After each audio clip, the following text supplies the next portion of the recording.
Now, Rock Talk with Mitch Lafon. Welcome to this episode of Rock Talk with Mitch Lafon. Joining me on the phone, it is a drummer, Carmine. Now, his last name is either Appice or Appice, I don't really know. It's one of the two. But the most important thing was that in 1978, he played on Paul Stanley's record. The rest doesn't really matter. Paul Stanley's record. Alan, I know you want to get in this. Everybody, bonjour to Alain, Mr. Alan Niven. Good day, Alan. I know you want to talk this Paul Stanley solo album. So, what was your favorite cut on that album that Carmine played on? Was it Tonight You Belong to Me or Move On or which one? I'm curious. Well, I'd have to say, first of all, good morning.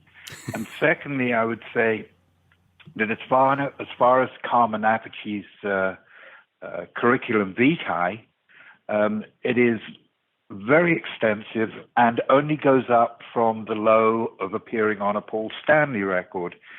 And the amazing thing about Carmine Appice is not just his talent, but the fact that every time I see a photo of him, I look at him and I go, does this guy never age?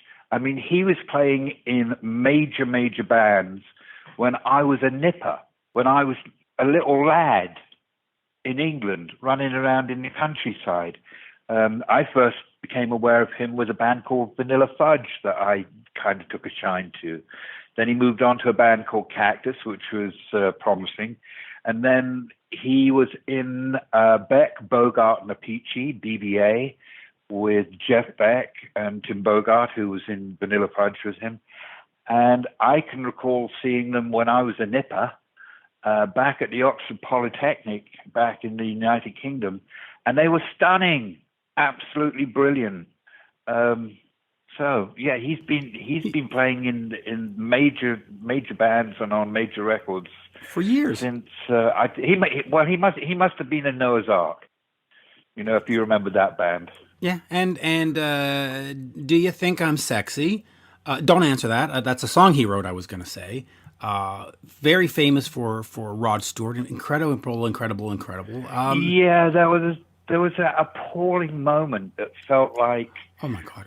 Such a good song. A betrayal. It felt like total betrayal when the likes of Mick Jagger and Rod Stewart decided to go disco because they were terrified they were going to lose their following. And instead, it put a big dent in the validity of who they were as artists. Do You Think I'm Sexy? And give me a break. I mean, just awful stuff. You know, if you want to know who Rod Stewart is, you go back to Gasoline Alley. That is a brilliant record. Every Picture Tells a Story is a really brilliant record too. Please don't hold Do You Think I'm Sexy against Rod Stewart, because he actually cut some really amazing stuff. He made a brilliant record with Jeff Beck called Truth. Those are real records. Disco, oh my God, you know, give me a break. Disco's like punk. You only have to hear 2 or 3 tracks and you've heard the whole thing. Now, Alan, Hold Me, Touch Me, Think of Me When We're Apart. A song on the Paul Stanley album, by the way. These are great titles. But just real quick, the album also had guitarist Bob Kulick on it.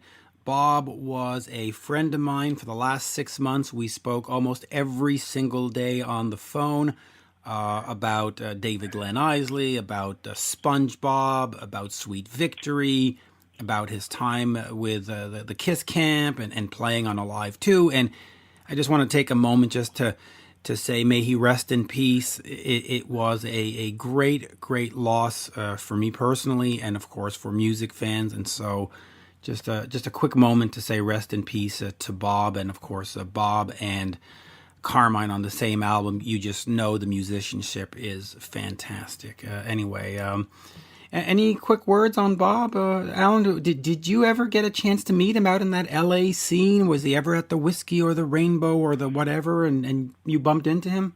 No, but I seem to remember meeting his brother briefly when he was playing in Kiss. There's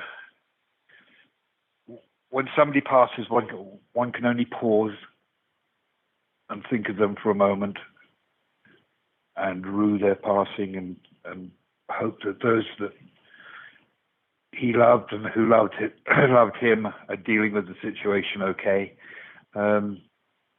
Yeah, and Yeah, and at my age too, I have to accept that we're no longer, pardon me, no longer all 30. And just, I just want to interrupt for a second. Just say one of the reasons that we're doing this interview is that Carmine and Vinny put out a song called "Monsters and Heroes," and they made a video of it recently, which is a tribute to Ronnie James Dio. And we are on the 10th anniversary or the 10th year of Ronnie's passing, and so as we listen to the interview and we hear Carmine talk about Bob. Of course, the interview was, the talk about Ronnie, I should say. Of course, the interview was recorded before we got the news of Bob's passing, which is why it's not mentioned, but I'm sure he would have had some great words to say. But on that, let us listen to a Carmine talk about Ronnie and the great words he has to say on that. And folks, do head over to YouTube and check out Monsters and Heroes, a tribute, an Appice or an Appice tribute to Ronnie James Dio. Here is the one, the only, Carmine. We are speaking with the legendary drummer Carmine Appice. Bonjour, Carmine. How are you? Bonjour, fermez la bouche. Oui, exactement. But it's been a while. We haven't spoken, I think, in about a year. We've done interviews for, what was that album? X-Rated, Rated X, right? Rated X. I don't know. Did we do anything for my Guitar Zeus record? Maybe. I think we did Guitar Zeus. There was that might have been last year. That would have been like in 2019. Yep. And, January, February, so just about a year. The Appice or Appice brother tours with Jim Crean and all that stuff. So a lot of good stuff. So let us focus on some stuff that we perhaps haven't spoken about before. But first, though, May 16th, 2020, you released to YouTube a tribute to Ronnie James Dio with Jim, Artie Dillon, and of course your brother Vinny. Talk to me about putting that video. And James Caputo on bass. Oh, I forgot James. Yes, and lyrics by Paul Shortino. There you go. Yes. Let's get there. As you know, that track was on our Sinister album, but the way it got on the Sinister album originally was recorded by King Cobra. We gave that song to Wendy Dio for Ronnie's cancer fund because it was about a year after Ronnie passed away that we did that. And she had it for 5 years. It came back to me. I got the rights back after 5 years. And then King Cobra went to Sweden Rock Festival. We played that song. We recorded it live. So it's fresh in my head. And we got the deal from me and Vinny. And I said to Vinny, we should record this song. With Paul being that Ronnie managed Paul and produced him. You played with him. He was my friend too. It's a natural to put you on the track with King Cobra, and let's release that. So we never really released it on our album. So Vinny agreed. We did that. We did the video, and that became the biggest song on our album. The video. We had a lyric video, and then we did a regular video, and we got a lot of good sized hits on the album, on the video and stuff. So 3 weeks ago, Vinny called me and said, why don't we do one of these lockdown videos? Now I'm calling them the Hollywood Squares video. Are you there? Yeah, I'm listening. Okay. I try not to interrupt. I know, it went really silent for a minute. So well, I'll tell you why. Here's a little secret. When artists are talking, I have a tendency to want to jump in, so I put myself on mute. Ah, that's why. Okay. Smart. No problem. Okay. But go ahead. The Hollywood Square videos. The Hollywood Square videos. So he said, and let's do something with the Drum Wars show. Let's use the Drum Wars band with Jim and everybody. And I said, well, what song? He said, well, let's do Monsters and Heroes. I said, okay, good. So then we hung up, and so Vinny said, I'll start it off. I'll do the click. I'll play to the original take, and then I'll send it to Artie. I said, great. Then he called me the next day, and we're talking. And we're saying, we should do this for some reason, not just to do it. Like everybody's just doing it just because they're locked down and their manager said to do it. So let's do it for a reason. So Vinny said, well, in 2.5 weeks, it's the 10-year anniversary of Ronnie's passing. And I didn't know that. And I said, a lot of people probably don't know that, and it's probably a lot of people are not even going to hear about it. I said, so why don't we do that? And we'll make it a tribute to Ronnie. And Vinny says, yeah, we should. Well, let's do that. And then I said, well, let's hire somebody, a PR person, to put some interviews together. This way, we can make something of it. And the more people that can hear it, then have Ronnie on their lips, they'll have Ronnie in their eyes, Ronnie in their ears. And a lot more people will know about that. It's his 10-year anniversary. He's such a nice guy. He died young. His legacy should live on. And, this will help, and it'll give us a purpose to do the video. So we both agreed. So that's what we did. And we hired John Lappin, the PR guy, to put together interviews. Man, he's done an amazing job because we've done so many interviews. Today alone, I must have done 8. Yeah. I got one more later. But yesterday I had 7. Vinny had, and then Vinny's doing them too. So he must have 6 or 7 a day and 5 a day. Last week we must have done 30 videos, interviews between us, and it's going great. Everybody loves the video. And somebody said today, can somebody buy the MP3? I said, no, we're not selling anything on this video. On this thing, we're just doing it for fun. And we're doing it for Ronnie, just to pay tribute to a friend and a great artist, An incredible artist. So I'm going to ask you 2 things. Do you see yourself maybe in a couple of weeks or in a month doing another video with, a man on the mountain or something, just sort of pay tribute to Ronnie that way? No, we didn't really think about that because the good thing about using the Drum Wars band, we played this song many times live, right? So everybody knew the song and all that. To do what you're talking about, we'd have to find, even if these guys, and we'd have to rehearse somehow, because, we never played that song. Do you think that these Hollywood Square lockdown videos are here to stay, or is this just a passing fad while we go through this pandemic? Well, it's funny because I was mentioning that today on one interview, that this video came out so good that we're mixing a new Cactus record now.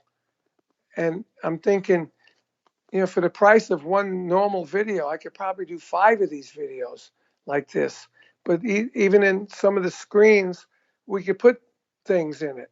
We could put lyrics, so we could put, something that has scenery, something dogs, cats, scenery, whatever, dogs, cat, anything, and even have a green screen. Put everybody buy a green screen and do it that way.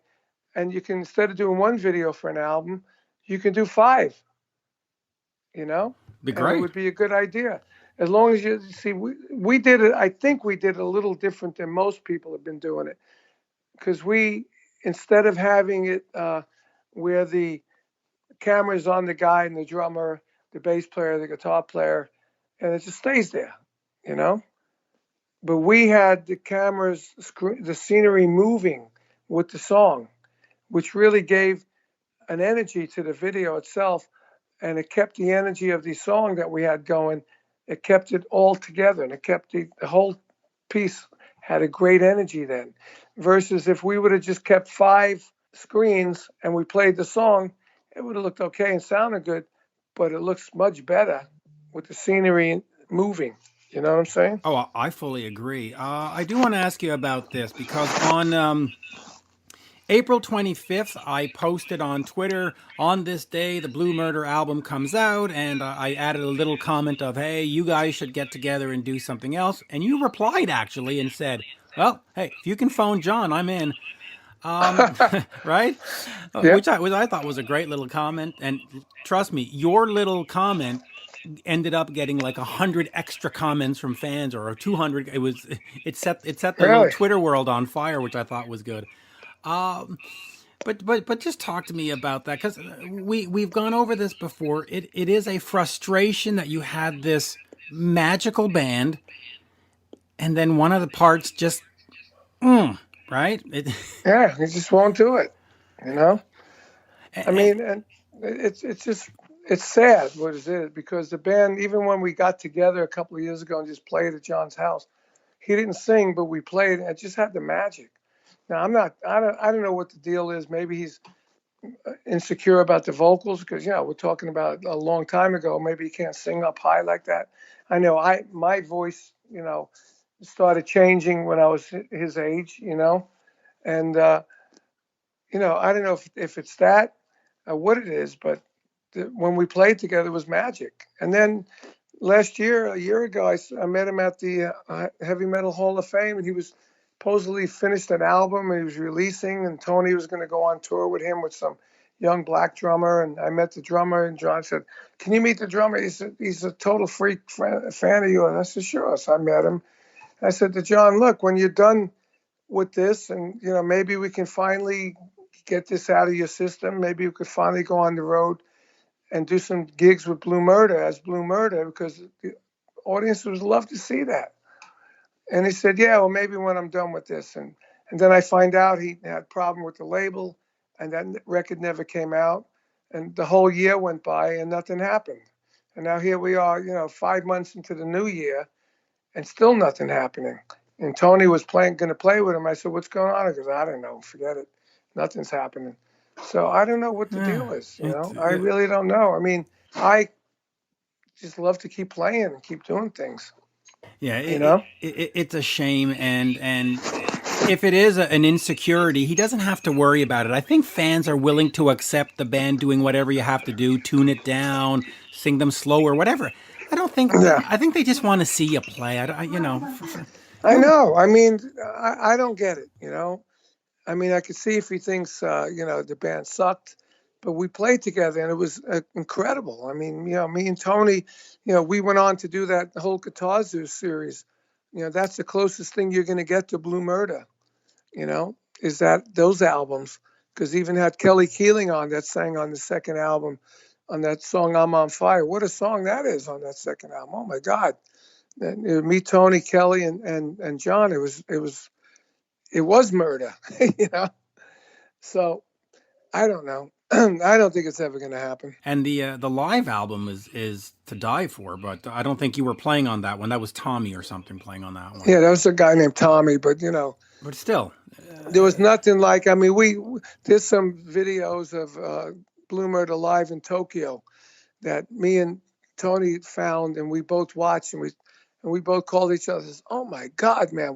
How tight were we? How amazing was that? We were unbelievable that night, And we were, because it's been so long, I forgot what the show was, and things kept hitting me in the face, and I'm going, wow, it was awesome.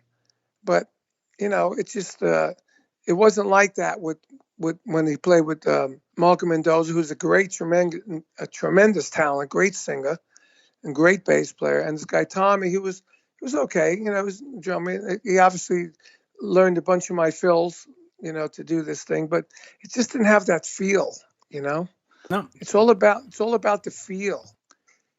We had a total English feel with Blue Murder, and his second Blue Murder didn't have that feel. Matter of fact, when he took it to Japan, people didn't like it, to the point where he had to change the name of the band to Sykes. He did. Yeah, because the fans were like, "This isn't Blue Murder," They said, "This is something else. It's not Blue Murder," because they were, really big fans of ours there, And you have to account for initial chemistry. When you look at Aerosmith or you look at Kiss, and you look, there was something about the original lineup. Everything, exactly. Every band. Anyway, you either have magic or you don't have the magic. When I played with Pat Travis, we had a magic. Cactus had a magic. BBA, we had a magic. And sometimes, like KGB, we didn't have a magic. It never happened. Another band I did with Ray Gomez and Jeff Berlin, it was good, but it didn't have the magic. It didn't happen. So when you get something that has the magic, and you get it on record and you get a proper release or proper promotion, people feel that magic and it does well. Like Blue Murder to me was just like BBA. Matter of fact, when we went to Japan, they did an article on us, and they said other great legendary trios, you know, other great legendary trios: Blue Murder, The Cream, Beck, Bogert, and Appice. So I was in the new one and the old one. Yeah. You know? And yeah. Anyway, it's too bad, and I hope that he comes out of retirement before the end of the end of it all, and just gets back to it. I do want to ask you about the Ready to Strike album by King Cobra real quick. I was talking Right. to Victor Langen, who's in Kick-Axe, Oh, okay. Yeah. and he was talking to me about how he had written all these songs for a Kick-Axe album, and Spencer took them and handed them over to King Cobra without telling him. Is that sort of how you remember it? No, it's only one song. Only one song. Okay, so Hunger, but what about the other Yeah. one, the Pieces of Rock, that had a Langen credit on it as well? Oh, I didn't know. I didn't know that he had a credit on it. He didn't mention that it was a Kick-Axe song. Spencer just said, "Hey, this song, this is the single. This is the single." So yeah, he was the producer, so we listened to him. He just did the Quiet Riot record, sold 5 million records, using my drum sound I created there at Pasha.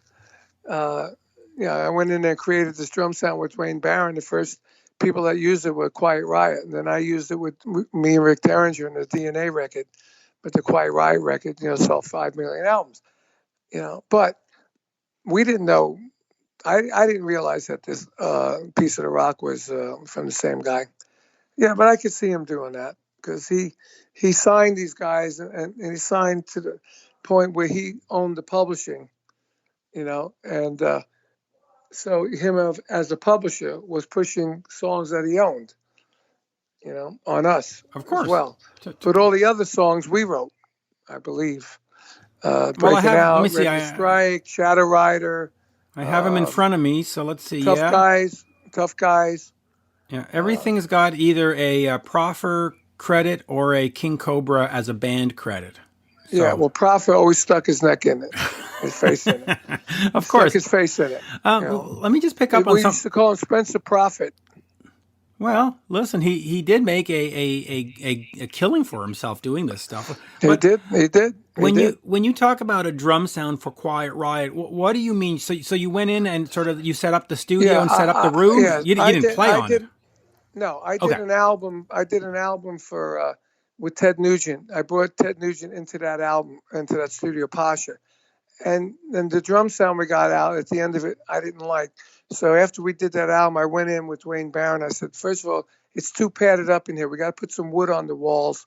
So we bought in a bunch of plywood, and we got to put the drums here, not in that drum booth.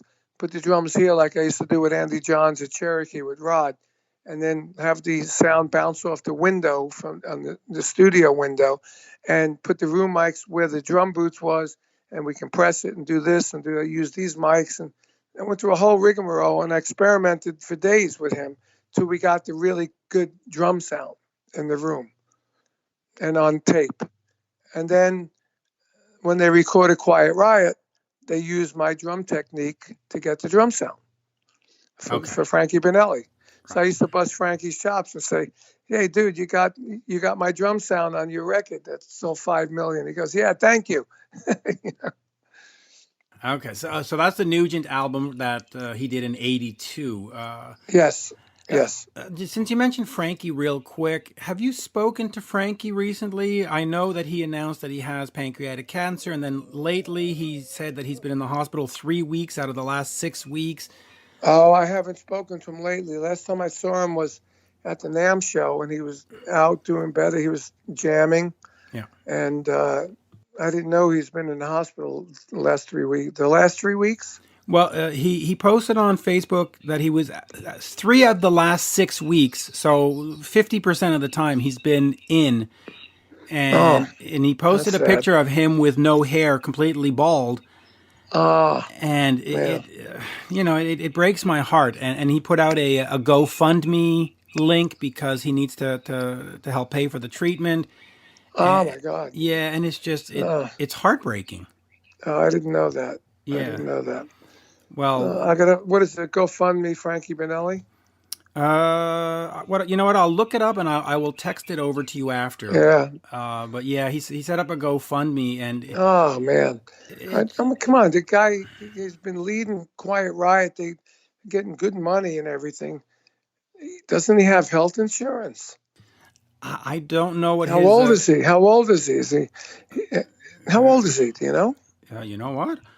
The good thing about doing this in front of a computer is I can look it up right away. I believe Look it up. I think he's 'Cause 67 or something. But hold on here. he should have Medicare.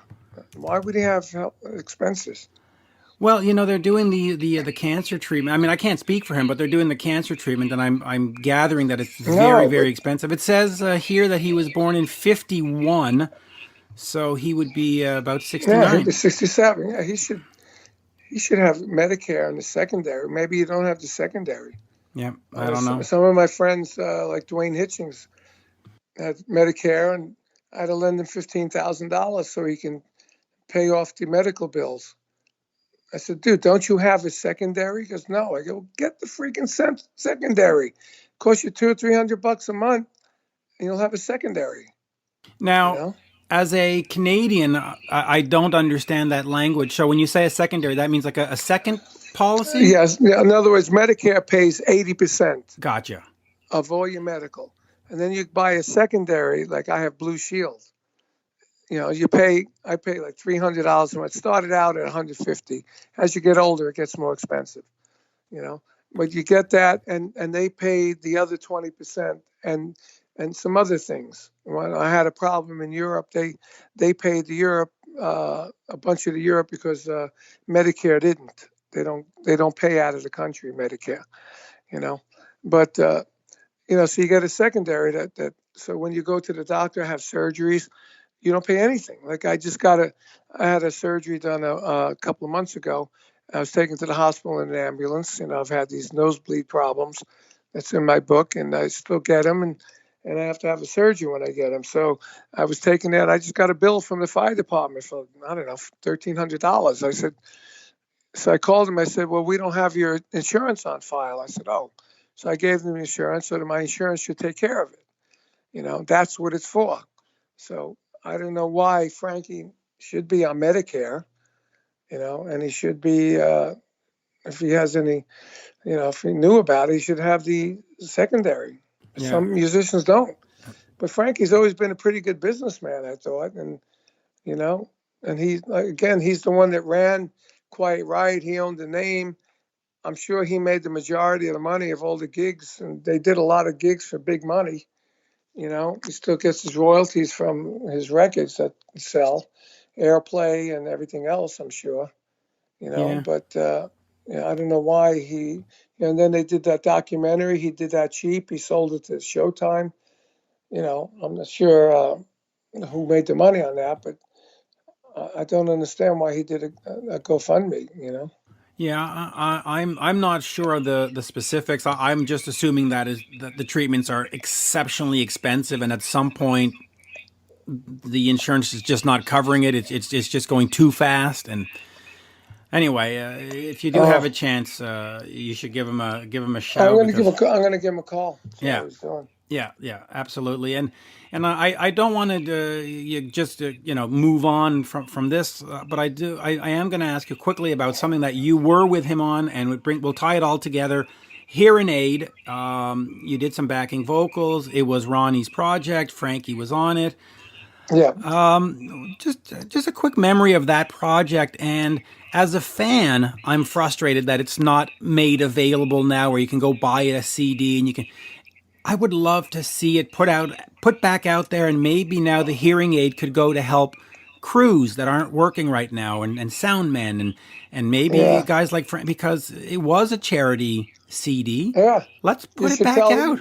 Well, I think Wendy, Wendy was in charge of that. Yeah. She'd be the one to talk to, but I think she's more into the Dio Cancer Fund than into that. That's my gut on it. Well, you could even use Hearing Aid to donate to the Dio Cancer Fund. I mean, I think fans just want to buy it. Quite frankly. Yeah, I think you're right. Maybe you should call her or email her and tell her that. Yeah, maybe. Yeah, you know what? I think I will. But what was that like for you? I mean, you didn't have a big part in it, it was an Yeah, event. well, it was fun because we were on tour with King Cobra at the time, and I had to fly in specifically to do that from wherever I was. And when I went in, everybody was there. It was a lot of fun. Everybody in the studio, and seeing Ronnie, my brother, played on it with Frankie. I was sorry I couldn't play on it, but I wasn't around, and I just came in to do that singing part and do all the photos and all the press and the videos, doing the King Cobra sign with my hands, and it was fun, and it was great to see everybody together in one room, raising money for hearing aid. Yeah, just an absolute great project. Listen, we'll leave it on that because that's a good place to stop with a tribute to what Ronnie does and your video and sort of it puts a nice bow on the whole interview. As always, Monsieur, merci beaucoup. Thank you so much. Always a pleasure. Okay, that sounds great, and hopefully we'll talk when the Cactus record comes out. Yeah, Okay? Absolutely. You know how to reach me, and I will send you that info right away. Thank you, sir. Have a good night. Thank you. Cheers, man. Cheers. Right, Bye-bye. This has been Rock Talk with Mitch Lafon. For more exclusive content and interviews, subscribe on iHeartRadio, Spotify, Apple Podcasts, on YouTube, and many more. Follow Mitch on all the socials, especially Twitter, @Mitch Lafon, and on Instagram, @Mitch_Lafon. Get your Mitch merch now at loudtracks.com/Mitch.